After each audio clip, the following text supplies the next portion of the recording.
Wow! Ang ibig sabihin, Tanggol, lahat yan ipamimigay natin? Yung isang bag, si Boss Divina na nagtago. Tanggol, lahat yan mamimigay? O di halos wala na natira sa atin, Tanggol. Teng, nag-usap-usap na tayo.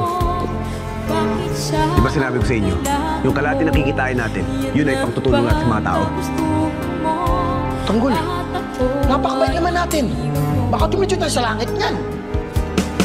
Tanggol, kahit sinong politiko, walang namibigay ng ganyan kadaming pera. Tanggol, tayo naghihirap dyan. Baka pwede kalahati lang.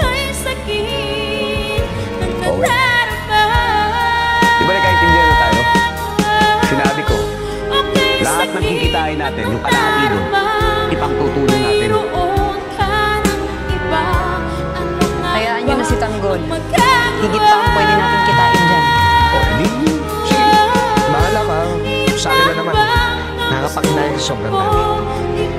Hindi lang natin ito basta-basta ipamimigay. Ibibigay natin to sa mga tao karapat-dapat.